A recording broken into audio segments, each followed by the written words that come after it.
मोनिका की कहानी।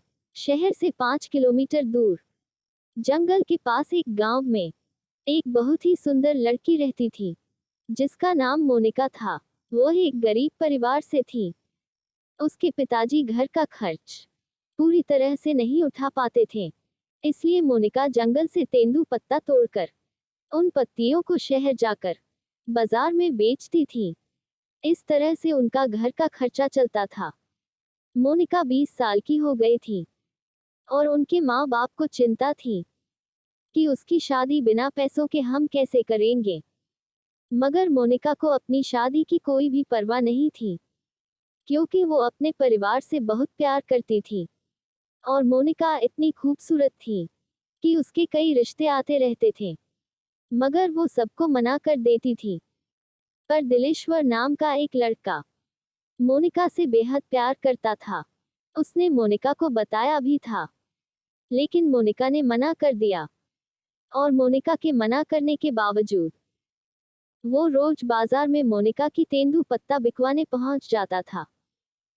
मोनिका दिलेश्वर से प्यार नहीं करती थी, क्योंकि शायद मोनिका को दिलेश्वर के प्यार पर भरोसा नहीं था। दिलेश्वर भी एक गरीब परिवार का ही लड़का था।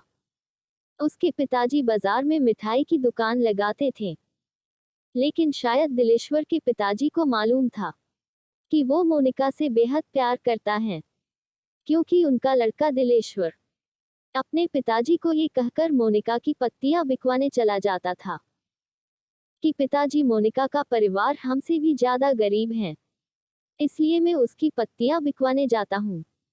लेकिन दिलेश्वर के पिताजी को उसकी एक बात अच्छी लगती थी कि वो एक गरीब लड़की की मदद करता है, लेकिन मोनिका को दिलेश्वर के साथ पत्तियां बेचना बिल्कुल भी अच्छा नहीं लगता था।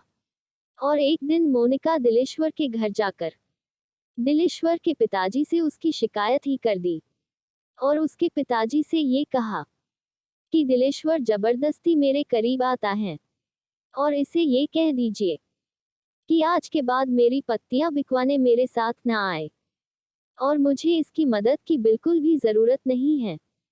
ये कहकर मोनिका वहां से चली जाती है।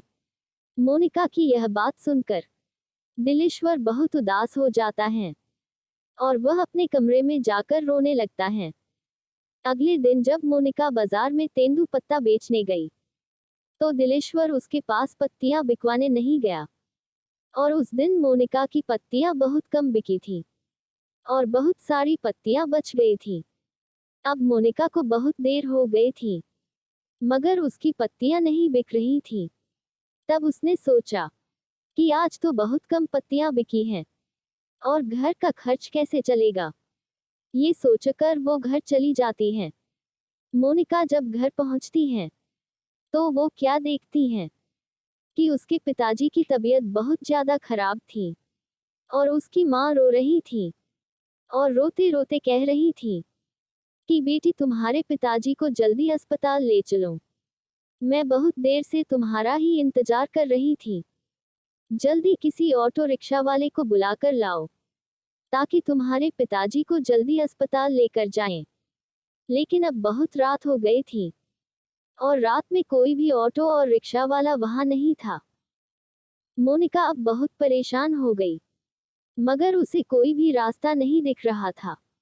तभी उसे दिलेश्वर की याद आई और वो दौड़ी दौड़ी दिलेश्वर के घर पहुंची। फिर वो जोर जोर से उसके घर का दरवाजा बजाने लगी।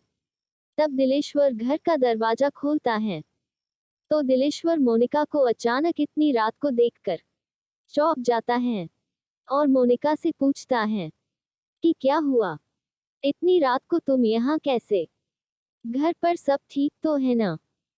तभी मोनिका कहती है कि दिलेश्वर, मेरे पिताजी की तबीयत बहुत खराब है और उन्हें अस्पताल लेकर जाना है, मगर ऑटो वाला नहीं है। अब तुम ही मेरी मदद कर सकते हो। तभी दिलेश्वर चुपचाप अपने पिताजी की ठेला निकाल लेता है और ठेला के साथ अपने एक दोस्त गिरिज को भी मोनिका के पिताजी की मदद के लिए बुला लेता है और जल्दी से मोनिका के पिताजी को दिलेश्वर और उसका दोस्त ठेला पर लेटाकर अस्पताल ले जाते हैं। और अस्पताल ले जाकर जल्दी से उनका इलाज करवाते हैं। 1-2 घंटे में मोनिका के पिताजी का इलाज हो गया और डॉक्टर ने कहा कि अब ये ठीक हैं। बस कुछ दवाइयाँ मैंने लिख दी हैं, बगल के कमरे में से ले लेना, और ये दवाइयाँ अब इन्हें जीवन भर खानी होगी, नहीं तो इनकी तबीयत और बिगड़ सकती है। तभी दिलेश्वर कहता है कि मोनिका तुम पिताजी से मिलो, मैं दवाएं लेकर आता हूँ। मोनिका अपने पिताजी से मिलने उनके कमरे में जाती हैं। तब उसके पिताजी बिल्कुल ठीक हो गए थे। तब वो मोनिका से कहते हैं कि बेटी तुम दिलेश्वर से कितना चिढ़ती हो, फिर भी वो हमेशा तुम्हारी मदद करता रहता है। तभी दिलेश्वर का दोस्त गिरिज भी बोलता है कि मोनिका दिलेश्वर ही सबको ये कहता है कि तुम सब मोनिका से ही तेंदुपत्ता खरीदा करो ताकि तुम्हारी मदद हो सके। और मोनिका मैं तुम्हें ये भी बताना चाहता हूँ कि दिलेश्वर बहुत ही अच्छा लड़का है और तुम हो कि दिलेश्वर के घर पर जाकर उसकी बेइज्जती कर दी। तब मोनिका को विश्वास हो जाता है कि दिलेश्वर बहुत ही अच्छा लड़का है। इतने में ही दिलेश्वर दवाएं लेकर आ जाता है और मोनिका से कहता है कि मैंने तुम्हारे पिताजी की सभी दवाइयां ले ली हैं और डॉक्टर ने भी छुट्टी दे दी है। चलो अब घर चलते हैं। अब सुबह के 7 बज चुके थे। हॉस्पिटल के बाहर ही ऑटो वाला खड़ा हुआ था। दिलेश्वर ने अपने दोस्त गिरी से कहा कि तुम ठेला लेकर घर पहुंचा देना, मैं ऑटो से मोनिका के पिताजी को घर छोड़ आता हूँ। मोनिका दिलेश्वर से बहुत खुश थी कि दिलेश्वर मेरी कितनी मदद कर रहा है। इतने में वो सभी घर पहुंच जाते हैं और दिलेश्वर ऑटो वाले को किराया देकर पिताजी को घर छोड़ देता है और अपने घर चला जाता है। दूसरे दिन मोनिका उससे बात करना चाहती थी, मगर दिलेश्वर उनकी पत्तियां बिकवाने नहीं गया। जैसे तैसे 1 हफ्ता गुजर गया, लेकिन दिलेश्वर मोनिका के पास जाता ही नहीं था। एक दिन दिलेश्वर मोनिका के पिताजी से मिलने गया। मोनिका बाहर में खड़ी थी। हाल चाल पूछने के बाद दिलेश्वर जाने लगता है, तो मोनिका उसे बाहर रोकर उसका हाथ पकड़कर उससे माफी मांगती है और ये कहती है कि दिलेश्वर कल से तुम मेरी पत्तियां बिकवाने आ जाना, क्योंकि अब तुम्हारे बिना मेरा पत्तियां बेचने का बिल्कुल भी मन नहीं करता। और हाँ, क्या शादी के बाद भी तुम मुझे बाजार में पत्तियां बेचने भेजोगे? मुझे अपने माँ बाप का भी ख्याल रखना है।